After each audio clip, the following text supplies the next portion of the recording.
নমস্কার, ভক্তি চ্যানেলে আপনাদেরকে স্বাগত। আজকে আমরা কথা বলবো অথর্ববেদ নিয়ে। আমরা বেদ নিয়ে ধারাবাহিকভাবে কিছু কাজ করেছি। সামগ্রিকভাবে বেদ বলতে কি বুঝি, বেদের ভিতরে কি রয়েছে, এই নিয়ে একটি পর্ব করেছিলাম একদম আমাদের এই শুরুর দিকে। তারপর উপবেদ কাকে বলে, বেদের দেবতা কারা, বেদের ভাষ্যকার কারা, এরকম বিবিধ পর্ব আমরা বেদ নিয়ে করেছি। ঠিক তেমন ভাবেই আমরা ঋগ্বেদ সংহিতা, প্রত্যেকটি বেদের আলাদা আলাদা আলোচনা করেছি, যে ঋগ্বেদ সংহিতা, সামবেদ সংহিতা, যজুর্বেদ সংহিতা কি আসলে, এর মধ্যে কি রয়েছে, এগুলোর গুরুত্ব কোথায়, এই নিয়ে আমরা বিভিন্ন পর্ব করেছি। ঠিক তেমনি আজকে আমরা অথর্ববেদ নিয়ে কথা বলবো। অথর্ববেদ কি, অথর্ববেদের ভিতরে কি রয়েছে, অথর্ববেদের গুরুত্বটা কেন, কি গুরুত্ব, অথর্ববেদের মাহাত্ম্য কোথায়, এই সকল বিষয়ে আমরা খুঁজে নেব আজকের আলোচনায়। আমরা এই যে আজকের আলোচনা, এতে আমরা রেফারেন্স হিসেবে ব্যবহার করেছি ডক্টর যোগীরাজ বসু প্রণীত বেদের পরিচয় গ্রন্থটি, যেটি ফার্মা KLM প্রাইভেট লিমিটেড থেকে প্রকাশিত হয়েছে। একটি অসাধারণ গ্রন্থ, যার মধ্যে দিয়ে আমরা বেদ সম্পর্কে অনেক কিছু জানতে পারি। আমরা আজকে এই গ্রন্থটি রেফারেন্স নিয়েছি। যারা আমাদের পর্বে আজকে নতুন, আমরা অনুরোধ করব আপনারা অবশ্যই আমাদের চ্যানেলটি সাবস্ক্রাইব করে রাখুন। তার কারণ আমরা প্রত্যেক দিন দুপুরবেলা শ্রী শ্রী রামকৃষ্ণ কথামৃত যেমন পাঠ করি, ঠিক তেমনি সেই পাঠ ব্যাখ্যা সহ করি। ঠিক তেমনি সন্ধেবেলা আমরা আমাদের এই মহান সনাতন হিন্দু ধর্মের কোনো না কোনো বিষয় নিয়ে কথা বলি। এই সবকিছুরই নোটিফিকেশন পেতে অবশ্যই আমাদের চ্যানেলটি সাবস্ক্রাইব করে রাখুন। আর সাবস্ক্রাইব করলে আপনি যে কেবল নোটিফিকেশন পাবেন তা তো নয়, আমরাও ভীষণভাবে উৎসাহিত হই। সেই উৎসাহকে পাথেয় করেই আজকে আমরা শুরু করছি অথর্ববেদ নিয়ে আলোচনা, বা অথর্ববেদ সম্পর্কিত কিছু কথা, যার মধ্যে দিয়ে আমরা অথর্ববেদ সম্পর্কে একটি ধারণা নেব।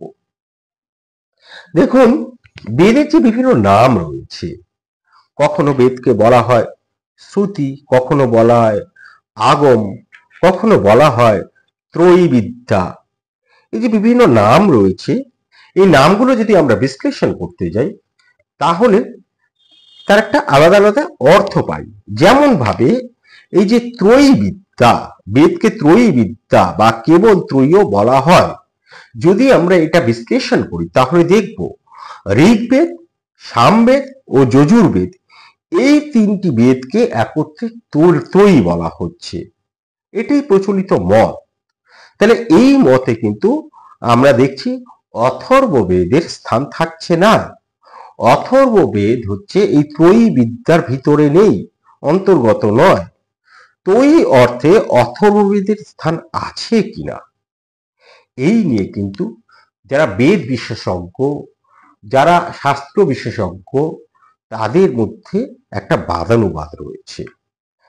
একদল বলেন যে এই ত্রয়ী শব্দ, এই ত্রয়ী শব্দে ঋগ, সাম, যজুর এই তিনটে বেদকে গ্রাহ্য করা হয়েছে। কারণ কারণ এই যে তিনটি বেদ, এই তিনটি বেদেরই যজ্ঞের সঙ্গে সম্বন্ধ রয়েছে।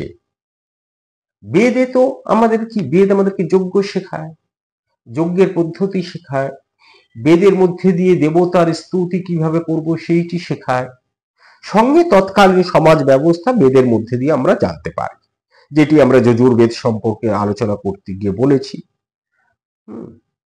তা সেই যেহেতু, এবং মূল প্রধান হচ্ছে যজ্ঞ মন্ত্র, এবং কিভাবে যজ্ঞ করব, কিভাবে দেবতার স্তুতি করব, এইটি হচ্ছে বেদের প্রধান।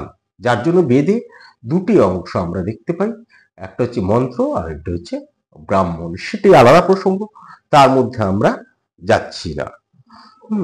তা এই যে এই বেদের ভিতরে, এই বেদের সঙ্গে তিনটি বেদেরই কিন্তু যজ্ঞের সঙ্গে সম্বন্ধ রয়েছে। এবার অথর্ববেদ, এই অথর্ববেদ এই তিনটি বেদের বাইরে, কারণ বেদের সঙ্গে এর কোনো সরাসরি সম্বন্ধ নেই।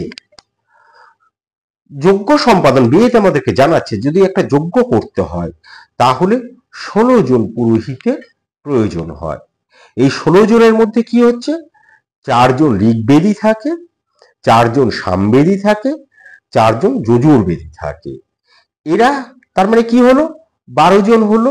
এবং 4 জন ঋক সাম যজুর এই ত্রিবেদবিদ, অর্থাৎ এই তিনটি বেদের যারা বিদ্যান, তিনটি বেদে যারা বিদ্যান তারা থাকে। দেখুন লক্ষ্য করে, এই যে 16 জন, এই 16 জনের মধ্যে কিন্তু কোনো অথর্ববেদীর কোনো স্থান নেই। এবার আরেক দল বলেন যে এই ত্রয়ী বলতে 3 বেদের কথা বলা হয়নি, এই ত্রয়ী বলতে ঋক সাম ও যজুর ত্রিবিধ মন্ত্রের উল্লেখ করা হয়েছে। তাহলে এই যে মন্ত্র, তার মানে আমরা ঋগ্বেদ অথর্ববেদে এই মন্ত্র সরাসরি, যে মন্ত্র যজ্ঞের প্রয়োজন হয় সেই যজ্ঞের মন্ত্র সরাসরি যেহেতু পাচ্ছি না, তাই এখানে ত্রিবেদ বলতে ওই তিনটিকে বোঝাচ্ছে, মন্ত্রের কথা বলা হচ্ছে। সেদিক থেকে দেখলে আমাদের অথর্ববেদও কিন্তু 4টি বেদের মধ্যে পড়ছে। অথর্ববেদের মধ্যে কেন মন্ত্রের কথা বলা হচ্ছে না, আলাদা করে বলা হচ্ছে না, কারণ অথর্ববেদের মধ্যে যে সকল মন্ত্র আছে তাদের সব সেই মন্ত্রগুলোর লক্ষণ আমরা যজু, ঋক ও যজুর মন্ত্রের মধ্যেই দেখতে পাই, সেই লক্ষণগুলোকে দেখতে পাই। এর কোনো পৃথক আলাদা কোনো বৈশিষ্ট্য নেই। এই জন্যই অথর্ববেদের মন্ত্রে কোনো আলাদা লক্ষণ নেই বলেই মন্ত্র লক্ষণের চতুর্থ প্রকারের প্রয়োজন হয়নি। অতএব ত্রয়ী বলতে অথর্ববেদকেও কিন্তু গ্রহণ করা যায়। অথর্ববেদের মন্ত্র লক্ষণ এই 3টি বেদের বাইরে নয়। এই যে যারা এই কথা আপনি বলেন, এই যে দল, এই দলের মতে বা এই যে বিদ্বজ্জন যারা এই কথাটি বলছেন, তাদের মতে অথর্ববেদের পৃথক মন্ত্রত্ব বা মন্ত্র লক্ষণ নেই, কিন্তু পৃথক স্বতন্ত্র বেদত্ব রয়েছে। এবার বেদত্ব কি, বেদত্বের লক্ষণ বিচারের আগে আমরা আলোচনা করেছি, তার মধ্যে আমরা আর এই মুহূর্তে প্রবেশ করতে চাইছি না। আমাদের এখন পর্যন্ত যা আলোচনা করেছি তা সবটাই আমাদের একটি প্লেলিস্ট রয়েছে বেদ নিয়ে, সেখানে রয়েছে, সেখান থেকে আপনারা অবশ্যই শুনে নিতে পারেন। যাই হোক, এবার কলকাতা বিশ্ববিদ্যালয়ের সেই বেদান্ত মীমাংসার অধ্যাপক, যিনি এখন আমাদের মধ্যে নেই, সেই বিদ্যাচার্য শ্রদ্ধেয় মহামহোপাধ্যায় অনন্ত কৃষ্ণ শাস্ত্রী এই মত পোষণ করতেন।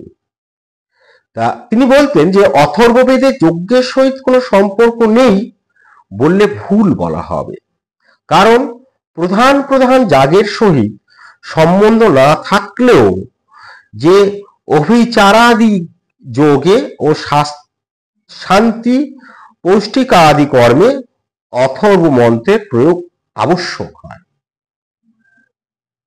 তাই ঋক প্রভৃতি বেদের কিছু মন্ত্র অথর্ববেদেও দৃষ্ট হয়।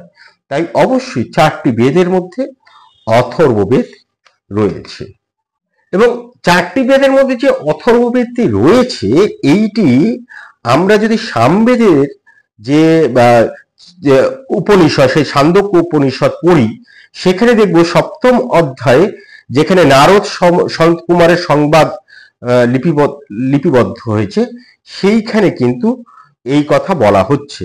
শরৎ কুমার কি হচ্ছে, শরৎ কুমার যখন নারদকে জিজ্ঞাসা করছে, যে জিজ্ঞাসিত হইয়া নারদ তার যে অধীত শাস্ত্র বিদ্যার নাম যে বলছেন, তার মধ্যে ঋক, যজু, সাম ও অথর্ববেদের উল্লেখ রয়েছে। বলছেন, নারদ বলছেন যে ঋক বেদম, ভালো করে শুনুন, ঋক বেদং ভগবহধেমি, যজুর্বেদং সামবেদম অথর্বাণমিতিহাস পুরাণম। অর্থাৎ সেখানে কিন্তু সেই ছান্দোগ্য উপনিষদে কিন্তু আমরা এই বেদের, অথর্ব বেদের উল্লেখ পাচ্ছি। আবার শুক্ল যজুর্বেদের যে বৃহদারণ্য উপনিষদ, সেখানেও আমরা 3 বার এই অথর্ব বেদের উল্লেখ পাচ্ছি। সেখানে বলা হচ্ছে অশ্ব মহত ভূতস্য নিঃশ্বসিত মেতৎ ঋগ্বেদ যতুর্বেদ সামবেদ অথর্বাঙ্গী রস। এই অথর্বাঙ্গী রস মানে হচ্ছে অথর্ববেদ। এটি আমরা একটু পরেই বলছি কেন তাকে অথর্বাঙ্গী রস বলা হচ্ছে, সেটি এক্ষুনি আমরা বলবো। অর্থাৎ এই যে বলা হচ্ছে, এর অর্থ কি দাঁড়াচ্ছে? সেই পরম পুরুষের নিঃশ্বাস এই ঋগ্বেদ, যজুর্বেদ, সামবেদ, অথর্ববেদ। তাহলে আশা করি এই ছোট্ট একটি সংক্ষিপ্ত আলোচনায় বা এখনো পর্যন্ত যেটুকু আলোচনা করলাম তাতে বোঝা গেল যে অথর্ববেদের বেদত্ব ও মন্ত্রত্ব উভয়ই কিন্তু বেদ সিদ্ধ। অর্থাৎ বেদের মধ্যে অথর্ববেদকে পরিগণিত করা যায়। তাহলে এবার আসুন আমরা জানি যে অথর্ববেদে কি রয়েছে, কেন বেদ, অথর্ববেদকে বেদ বলা হচ্ছে। একটু আগে যে অথর্বাঙ্গিরস বলছিলাম, তা এই যে অথর্ববেদ, এর প্রাচীন নাম হচ্ছে অথর্বাঙ্গিরস। অথর্ব এবং আঙ্গিরস এই দুটি শব্দর যোগ হয়েছে এখানে, তা এবং এই দুটি শব্দ যোগে অথর্বাঙ্গিরস এই নামটি হয়েছে। এবার এই যে দুটি শব্দ, এই দুটি শব্দে অথর্ববেদের দুটো বিভাগকে বোঝাচ্ছে। এখানে অথর্ব, অথর্ব বলতে কি হচ্ছে? ভেষজ বিদ্যা। অথর্ব মানে ভেষজ বিদ্যা এবং শান্তি, পৌষ্টিক প্রভৃতি যে সকল মাঙ্গলিক ক্রিয়া, এই মাঙ্গলিক ক্রিয়াকে বোঝায়।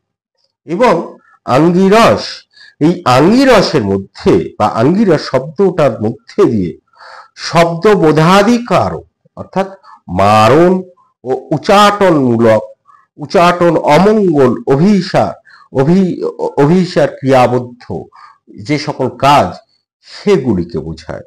তাহলে এই অথর্ববেদের অন্যতম একটি বৈশিষ্ট্য আমরা পাচ্ছি, যেখানে মঙ্গল এবং অমঙ্গলজনক দুটি পরস্পর বিরোধী অংশ আমরা পাচ্ছি। এবং এই দুটি পরস্পর বিরোধী অংশই গোপদ ব্রাহ্মণে, আপনারা জানেন ইতিমধ্যে, হয়তো আমাদের যারা পুরনো এপিসোড শুনেছেন, পর্ব শুনেছেন, সেখানে থেকে আশা করি তারা বুঝতে পেরে গেছেন যে আমাদের বেদের অন্যতম একটি অংশ হচ্ছে ব্রাহ্মণ। তা এই যে অথর্ববেদে এই যে মঙ্গল ও অমঙ্গলজনক এই যে দুটি পরস্পর বিরুদ্ধ যে অংশ, এটি গোপদ ব্রাহ্মণে স্পষ্ট রূপে আমরা দেখতে পাই। তা অথর্ববেদের এই যে ব্রাহ্মণ, এই ব্রাহ্মণের নাম হচ্ছে গোপদ ব্রাহ্মণ। অথর্ব সংহিতা এর ভৃগাঙ্গিরস অর্থাৎ ভৃগু যুক্ত আঙ্গিরস, এই ভৃগাঙ্গুরস এবং ব্রহ্মবেদ নামেও দুটি নাম রয়েছে। যেমন তাহলে অথর্ববেদে আমরা কতগুলি নাম পাচ্ছি? অথর্বাঙ্গিরস, আবার ভৃগাঙ্গিরস, আবার ব্রহ্মবেদ, এই 3টি নাম আমরা পাচ্ছি।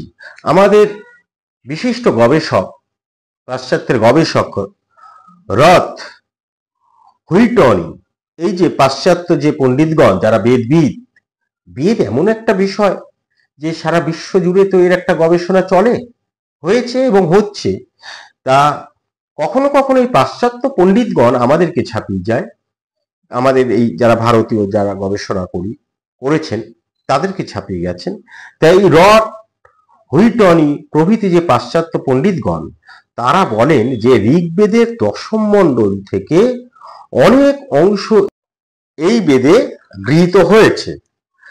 এই যে রথ বলেন যে 1/3 আবার হুইটনি বলছেন যে 10 ভাগের 6 ভাগ। আবার আরেকজন বেদবিদ, পাশ্চাত্য বেদবিদ ভিন্টারানিত, সে ভিন্টারানিতের মতে এই সংহিতার 10/7 ঋক মন্ত্র থেকে গৃহীত হয়েছে। এবার গৃহীত তো হয়েছে, ঋক মন্ত্র আমরা সামবেদের মধ্যেও দেখতে পারি। সামবেদের বেশিরভাগ মন্ত্রই হচ্ছে ঋক মন্ত্র, সেটি আমরা সামবেদের আলোচনায় বলেছি। যজুর্বেদের মধ্যেও দেখতে পারি, অথর্ববেদের মধ্যেও তার সেই লক্ষণটা আমরা দেখতে পারি যে ঋক মন্ত্রের কেউ বলছেন যে 1/3, কেউ বলছেন 10/6, কেউ বলছেন সংহিতার 10/7 বা 7 ঋক মন্ত্র। তা যাই হোক, সেই ঋক মন্ত্র এবং নিজস্ব আরো অন্যান্য বিষয় নিয়ে অথর্ববেদ যে সংহিতা, সেই অথর্ববেদ সংহিতা 20টি কাণ্ডে বিভক্ত। আবার প্রতিটি কাণ্ড কয়েকটি প্রপাঠকে, প্রতি প্রপাঠক কয়েকটি করে অনুবাকে, প্রতি অনুবাদ কয়েকটি সূক্তে বা পর্যায়ে, এবং প্রতি পর্যায় কয়েকটি মন্ত্রে বিভক্ত। এবার এই যে বাক, অনুবাদ ইত্যাদি ইত্যাদি কাকে বলে সেইগুলি আলাদা করে আজকে বলে আর আমি এই আলোচনাকে দীর্ঘ করব না। আমরা আবারও বলি, পূর্ববর্তী যখন আমরা ঋগ্বেদ আলোচনা করেছি তখন সেখানে আমরা এগুলি সবিস্তারে বলেছি। সামবেদের ক্ষেত্রে আমরা ব্রাহ্মণের সেই বেদের যে দুটি অংশ, কাকে উপনিষদ বলে না বলে সেগুলি আলোচনা করেছি, উপনিষদ কাকে বলে সেই নিয়ে আলোচনা করেছি। ফলে আমরা আজকে আর এই বাক, অনুবাদ, সূক্ত এগুলি নিয়ে আলাদা করে আর বললাম না, আপনারা সেখানে গিয়ে শুনতে পারেন। তা সর্বসমেত এখানে আমরা 20টি কাণ্ডিকা, 48টি প্রপাঠক, 90টি অনুবাদ, 731টি সূক্ত বা পর্যায় এবং প্রায় 6000 মন্ত্র পাচ্ছি অথর্ববেদে। তা আমরা যেমন ধরুন ঋগ্বেদ বা সামবেদ যেমন পুরোটাই পদ্যে লেখা, আমরা প্রথম এসে দেখলাম যে যজুর্বেদে মধ্যে গদ্য এবং পদ্য পাচ্ছি, এটি অন্যতম বৈশিষ্ট্য যজুর্বেদের। তেমনি তারপরে যখন আমাদের এই যে অথর্ববেদ এলো বা অথর্ব সংহিতা এলো, সেখানেও কিন্তু আমরা পদ্য এবং গদ্য উভয়ই পাচ্ছি। এই মন্ত্র দুরকমই আমরা পাচ্ছি। তার মধ্যে পদ্যেরই আধিক্য বেশি এবং মাত্র 6/1 আমরা এখানে গদ্যে পাচ্ছি। পঞ্চদশ এবং ষোড়শ যে কাণ্ড সেটি গদ্যে রচিত, এবং পদ্যাত্মক যে মন্ত্র সেই মন্ত্রে আমরা ঋক মন্ত্রের লক্ষণ এবং গদ্যের যে অংশ সেই তাতে আমরা যজুর্বেদের লক্ষণ পাচ্ছি। এবার বেদের পরবর্তী পরে আমরা এই সকল পুরাণ সাহিত্যটা পেয়েছি। ফলে পুরাণের বিভিন্ন আলোচনায়, বিভিন্ন আখ্যানে আমরা বেদের উপস্থিতি পাই। তা বিষ্ণু পুরাণের মতে, বিষ্ণু পুরাণ বলছে যে ব্যাসদেবের শিষ্য সুমস্তুর, ব্যাসদেবের শিষ্য ছিলেন সুমস্তুর, তার কাছ থেকে কবন্ধ অর্থবেদ শিক্ষা করেন। এবার এই কবন্ধ তার 2 শিষ্য দেবদর্শ ও পথ্য, এই পথ্যকে বিদ্যা দান করেন। এবার দেবদর্শের 4 জন শিষ্য ছিল, কে? মৌদক, ব্রহ্মবলি, শক্তায়নী ও পিপল্লাদ। আর পথ্য এর প্রধান শিষ্য ছিল 3 জন, যাজলি, কুমুদ ও সৌনক। এবার এই যে দেবদর্শ এবং পথ্য, তারা তাদের শিষ্যবর্গকে অথর্ববেদ শিক্ষা দেন। সৌনকের আবার এই যে আমরা কি দেখলাম যে সৌনক, সেই সৌনক হচ্ছে পথ্যের শিষ্য। এই সৌনকের আবার বভ্রু ও সন্দবায়ন এই 2 নামে শিষ্য ছিল। এই বভ্রুর শিষ্যের নাম হচ্ছে মঞ্জুদেশ ও সৈন্ধবায়নের শিষ্যের নাম হচ্ছে সৈন্ধবগণ। বভ্রু আর সৈন্ধবায়ন তাদের শিষ্যদের এই বেদ বিদ্যা দান করেন, অথর্ব বিদ্যা দান করেন। এই পুরাণ বলছে, বিষ্ণু পুরাণ বলছে যে অথর্ব বেদের 5টি খণ্ড। এই 5টি খণ্ড কি কি? নক্ষত্র কল্প, বৈতানক কল্প, সংহিতা কল্প, আঙ্গিরস কল্প এবং শান্তিকল্প। নক্ষত্রকল্পে কি হচ্ছে? নক্ষত্রকল্পে নক্ষত্রাদি পূজা বিধি। এইবার বেদকল্পে বৈতালিক ব্রহ্মতাদির বিবরণ, শান্তিকল্পে অষ্টাদশ মহশান্তি বিধি, আঙ্গিরস কল্পে অভিচারণা বিধি ইত্যাদি লিপিবদ্ধ আছে। এবার এই যে সংহিতার এই যে আমরা যে সৌনক যার কথা বললাম, সেই সৌনক শাখা যেগুলি বেদের শাখা আমরা এর আগে আলোচনা করেছি, তা এই সংহিতার যে সৌনক শাখা সেগুলি কিন্তু এখনো সুরক্ষিত আছে এবং তার কয়েকটি পাণ্ডুলিপি আমরা পেয়েছি। কিন্তু এই যে পিপল্লাদ যে শাখা, তার মাত্র একখানা পাণ্ডুলিপি দৃষ্ট হয়, একখানা পাণ্ডুলিপি আমরা পাই, আর সেই পাণ্ডুলিপিও কিন্তু অসম্পূর্ণ। যাই হোক, আমরা তাহলে এই যে আলোচনা এতক্ষণ করলাম, এতক্ষণ বলতে শুরু অংশটা বাদ দিলে এই যে বেদের যে মন্ত্র তন্ত্র ইত্যাদি ইত্যাদি রয়েছে, কি রয়েছে, এই থেকে আমরা দেখলাম যে অথর্ব সংহিতার যে বিভাগ, যে সংহিতার বিভাগ, সেখানে একটি বিশেষ নীতি অনুসৃত হয়েছে। কি সেটি? 20টি কাণ্ডের মধ্যে প্রথম 18টি কাণ্ড এই নীতি বা ধারা কিন্তু সুস্পষ্ট। প্রথম 7টি যে কাণ্ড, সেই প্রথম 7টি কাণ্ডে অসংখ্য স্বল্প পরিসর সূক্ত সেখানে পাই আমরা। সাধারণত প্রথম কাণ্ডে সূক্তে 4টে করে মন্ত্র বা স্তবক রয়েছে। আবার দ্বিতীয় কাণ্ডের যে সূক্তরাজি, সেই দ্বিতীয় কাণ্ডে সূক্তরাজিতে প্রথম সূক্তে 5টে করে মন্ত্র আছে। এবার তৃতীয় কাণ্ডের প্রতি সূক্তে 6টি করে এবং চতুর্থ কাণ্ডে 7টে করে মন্ত্র, যেটাকে আমরা ঋগ বলি, সেই ঋগ আছে। এবার চলে আসুন যদি পঞ্চম কাণ্ড দেখি। পঞ্চম কাণ্ডে সূক্ত প্রতি সর্বাপেক্ষা কম সংখ্যক মন্ত্র, সেটির সংখ্যা হচ্ছে 8 এবং সর্বাধিক সংখ্যা হচ্ছে 18টি আমরা পাই। ষষ্ঠ কাণ্ডে এসে আমরা সেটা পাচ্ছি 142টি সূক্ত এবং অধিকাংশ সূক্তে কিন্তু 3টে করে মন্ত্র রয়েছে। সপ্তম কাণ্ডে আমরা 118টি সূক্তের অধিকাংশ ক্ষেত্রে 1টি বা 2টি করে মন্ত্র পাই বা দৃষ্ট হয়।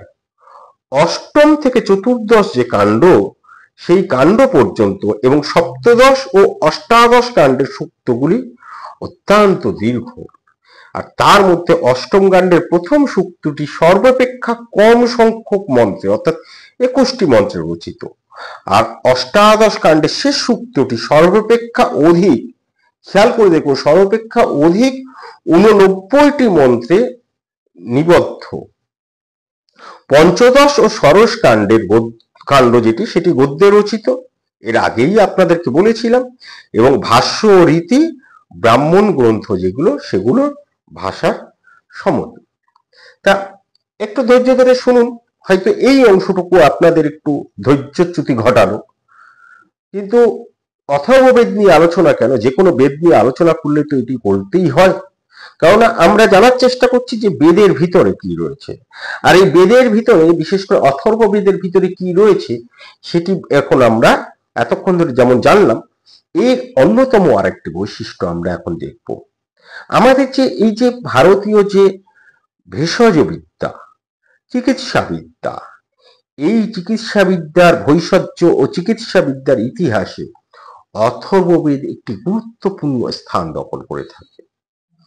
আমরা ঋগ্বেদ আর সামবেদে আমরা কিন্তু সাধারণভাবে চিকিৎসা ও বিভিন্ন ব্যাধির উল্লেখ আমরা পাই, কিন্তু অথর্ববেদে এটি আমরা ব্যাপকভাবে এবং বিশেষভাবে আলোচনা করা অবস্থায় পাই।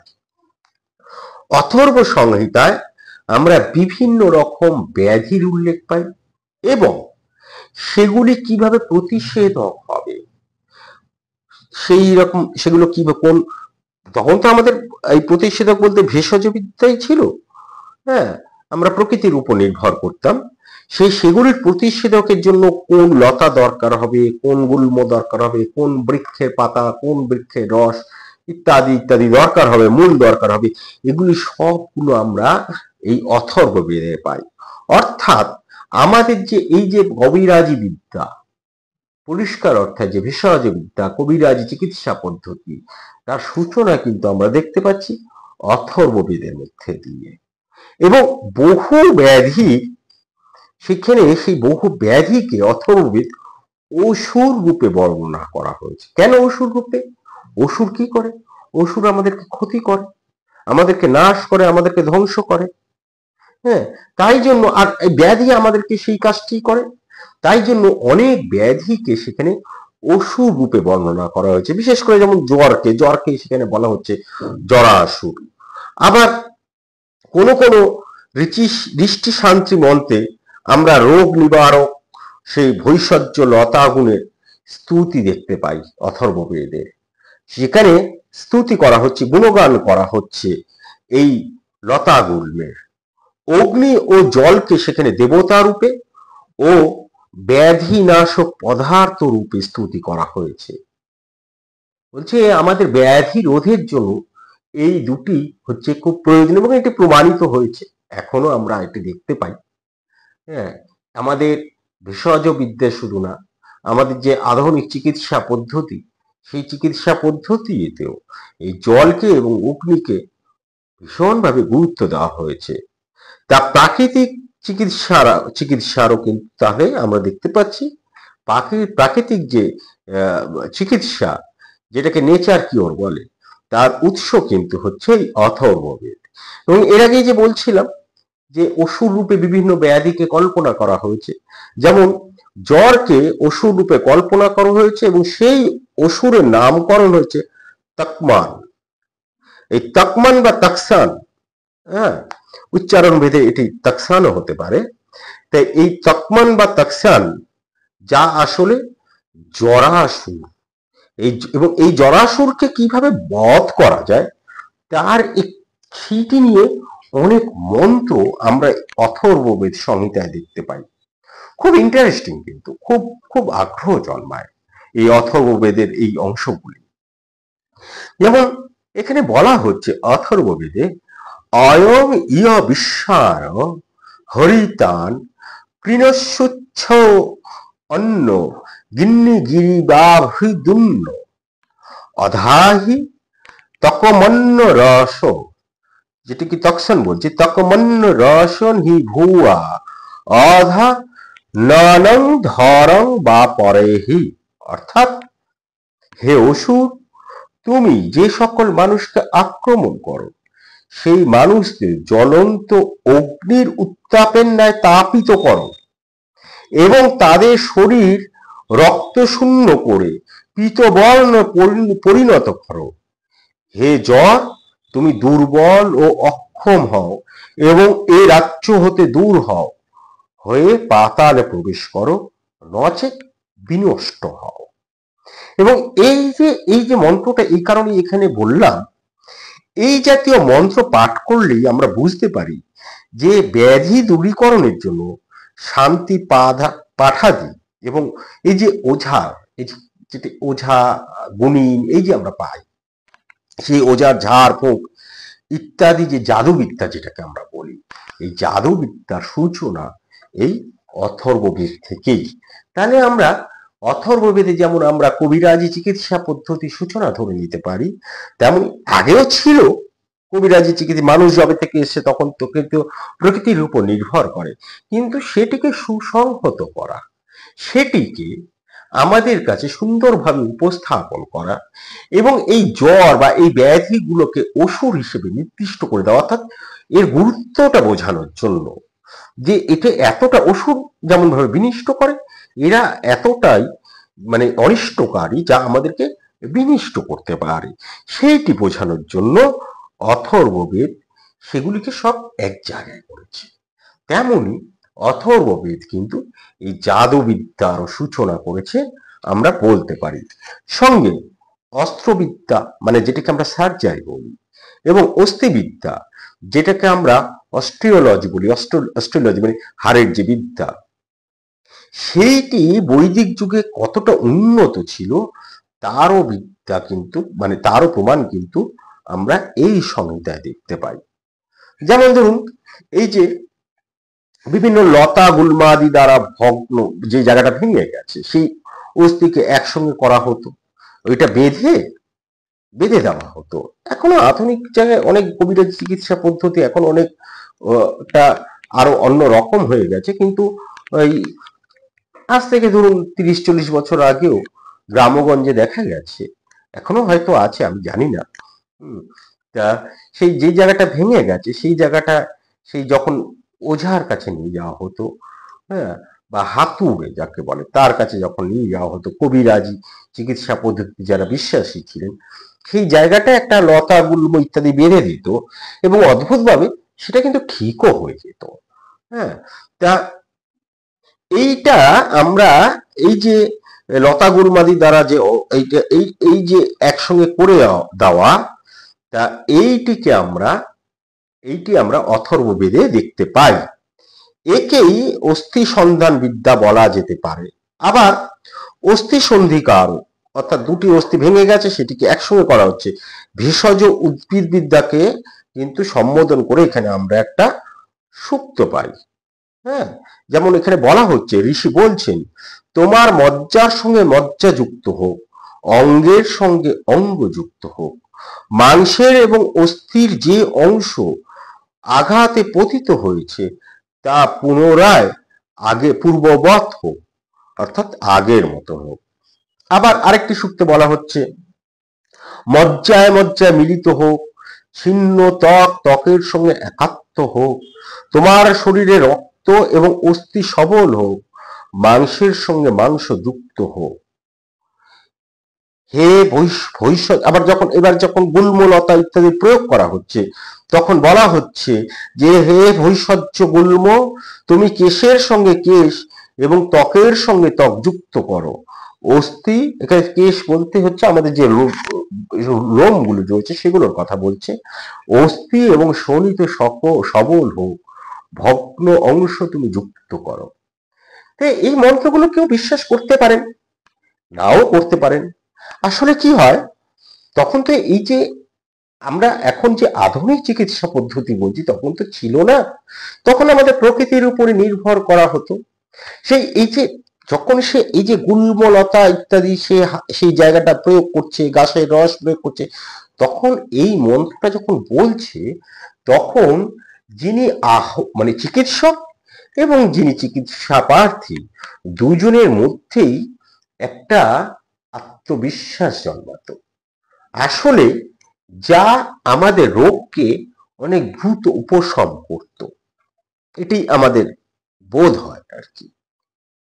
তা অথর্ববেদে এই যে আমরা যেমন চিকিৎসার ব্যাপারটা পাচ্ছি, তেমনি আমরা কিন্তু বশীকরণ মন্ত্র অনেক দেখতে পাচ্ছি, যেটিকে আমরা এখন অনেকেই, আমরা আগে বলতাম বশীকরণ মন্ত্র, জাদুবিদ্যা, জাদু টোনা, এখন এটাকে অনেকেই কালা জাদু বলে।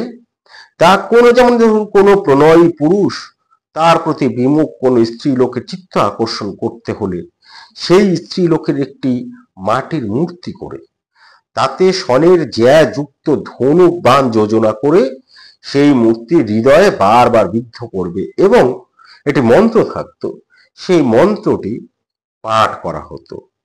এবার এই যে কাজের অর্থ হলো কি, সেই অনচ্ছক রমণী সেই হৃদয় কামবারে বিদ্ধ হয়ে তার চিত্তে কামের উদ্রেক হবে এবং পুরুষটির প্রতি আসক্ত হবে, এবং সেই বশীকরণ মন্ত্রটা আমি আর বলছি না, সেটি বলা হতো।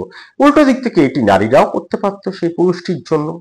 তা আবার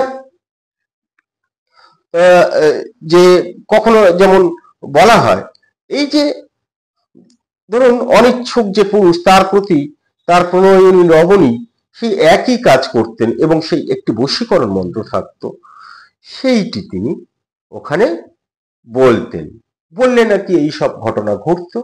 আসলে এই যে যেটি বললাম, যত দিন গেছে আমাদের তো এই অথর্ববেদটা অনেকটা পরে পাচ্ছি, এবং এইটি ইম্প্রোভাইজ করা হয়েছে বলা হয়, পণ্ডিতেরা বলে যে অনেক কিছু পরবর্তী সময় এর সঙ্গে যুক্ত হয়েছে। এবার যখনই সময়টা এগিয়ে যাচ্ছে তখনই কি হচ্ছে, আমাদের মধ্যে কিছু ভয়, কিছু পাওয়ার লিপ্সা, এগুলো সব যোগ হচ্ছে। আর স্বাভাবিকভাবেই সেগুলি আমাদের সাহিত্যের মধ্যে চলে আসছে। এভাবেই এইসব জাদু টোনা, জাদুবিদ্যা, কালা জাদু যাই বলুন না কেন, এগুলি এর মধ্যে এসেছে।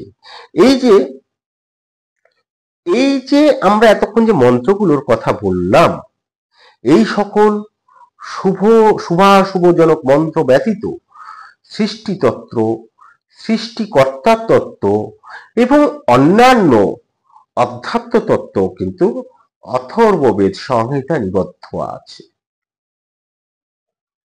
বিশ্বের সৃষ্টি এবং স্থিতি কারক রূপে প্রজাপতির বর্ণনা, নির্গুণ পরমেশ্বরের তত্ত্ব প্রভৃতি যে আধ্যাত্মিক তত্ত্ব, তা কিন্তু এই বেদে দৃষ্ট হয়। ফলে যদি ভেবে থাকেন যে অথর্ববেদ মানে জাদুটোনা, জাদুবিদ্যা বা কেবল ভেষজ বিদ্যা, তা কিন্তু নয়। এই বেদের মধ্যে আমরা যা আসলে প্রতিটি বেদেই পাই, সৃষ্টি রহস্যের কথা, নির্গুণ পরমেশ্বরের তত্ত্ব, আধ্যাত্মিক ব্যাখ্যা, তাও আমরা পাই। এবার অথর্ববেদের একটি সূক্ত আছে যেটি প্রসিদ্ধ, সেই প্রসিদ্ধ কাল সূক্ত, সেটিকে বলা হয় এই কাল শুদ্ধ সম্বন্ধে গভীর দার্শনিক তত্ত্ব আলোচিত হয়েছে। সেটি কি? কালই হচ্ছে সৃষ্টির প্রথম সূচনা। কাল মানে সময়। সেই কাল ব্যতীত কোনো পদার্থের অবস্থান অসম্ভব। দুলোক ভূলোক যাই বলুন, কালকে অবলম্বন করেই কিন্তু সৃষ্টি হয়েছে। এই কালের গতিতেই অগ্রসর হয়েছে। বলা হয়, এই সূক্তে ঋষিরা বলছেন যে কালের 7টি চক্র, এই 7টি চক্রের 7টি নাভি। অমৃতত্ব কাল রথচক্রের বিধারক মধ্যদণ্ড, কাল সমস্ত সৃষ্টিকে বহন করেছেন এবং করছেন। প্রথম দেবতা কাল দ্রুত গমন করছেন। তা অথর্ববেদ এই সুপ্রসিদ্ধ স্কম্ভ সূক্ত এবং উচ্ছেষ্টে সূক্তে, এই যে এই দুটি সূক্ত খুব প্রসিদ্ধ। এইখানে আবার আমাদের গভীর অধ্যাত্ম তত্ত্ব লুকিয়ে রয়েছে। আর একটু আগে যে আমি কালের কথা বলছিলাম, সেই কাল সূক্ত, এই কাল সূক্ত হচ্ছে, সেখানে বলা হচ্ছে এই যে দুলোক এবং ভূলোক, এ হচ্ছে কালের সময় থেকে তৈরি হয়েছে। এবং ভূত এবং ভবিষ্যৎ, যা অতীত, যা ভবিষ্যতে আসবে, তাও আসলে এই কালের মধ্যেই নিহিত রয়েছে। তা এই হচ্ছে অথর্ববেদের প্রধান বিষয়গুলি আপনাদেরকে বললাম। এবং শেষে আমরা একটু জেনে নেব যে এই অথর্ববেদ, আপনারা জানেন যে কোনো বেদেরই আমরা 3টি অংশ পাই। সেটি হচ্ছে ব্রাহ্মণ, একটি তো গেল ওই মন্ত্র সংহিতা ইত্যাদি, তারপর পাই ব্রাহ্মণ, গোপক, ব্রাহ্মণ, আরণ্যক এবং উপনিষদ। তা এই আরণ্যকেরই শেষ অংশ হচ্ছে উপনিষদ। তা আমরা এখানে আরণ্যক অংশটা অথর্ববেদে পাই না, এখানে আমরা একটি মাত্র ব্রাহ্মণ পাই। সেই ব্রাহ্মণের নাম হচ্ছে গোপদ ব্রাহ্মণ। আর উপনিষদ মুখ্য মানে খুব আলোচিত উপনিষদ আমরা 3টি পাই। সেটি হচ্ছে প্রশ্ন, মুন্ডক এবং মান্ডক্য। এই 3টি উপনিষদের বাইরেও আমরা এখানে অনেকগুলি উপনিষদ পাই। এছাড়াও যেমন অথর্বশীদ, অথর্বশিক্ষা, বৃহজ্জাবাল, রাম পাতানি, নৃসিংহ পাতানি, গোপালাতানি, ত্রিপুরাতানি, জবালা, নারদ, সম্ভোগ, সীতা, রাম রহস্য, দেবী, কৃষ্ণ, গণপতি, অন্নপূর্ণা, পাশুপত, শুদ্ধাত্মা, গরুর, শাণ্ডিল্য, মহানারায়ণ, পরিব্রাজক, ভস্য, মহাবাক্য, ভাবনা, পরমহংস, দত্তাত্রেয় এবং হয়গ্রীব, এই উপনিষদগুলো আমরা পাই। তাহলে এই গেল আজকে আমাদের অথর্ববেদ নিয়ে একটি আলোচনা। সংক্ষিপ্ত করার চেষ্টা করেছিলাম, যতটা পেরেছি সংক্ষিপ্ত করেছি, কিন্তু এইটির আলোচনা আরো বৃহৎ করা যেতে পারে। কিন্তু আমরা কেবলমাত্র একটি ধারণা নিলাম আজকে যে কি রয়েছে অথর্ববেদে। যদি আপনাদের ভালো লেগে থাকে তাহলে একটু লাইক করুন, একটু মন্তব্য করুন, আর একটু শেয়ার করুন, যাতে আমরা আগামী দিনে আরো উৎসাহিত হতে পারি এবং এই ধরনের এপিসোড, এই ধরনের পর্ব আমরা করে যেতে পারি। আজকে এ পর্যন্তই। ভালো থাকবেন, ভালো রাখবেন, নিজে আনন্দে থাকবেন, অন্যকে আনন্দিত রাখবেন। নমস্কার, ধন্যবাদ।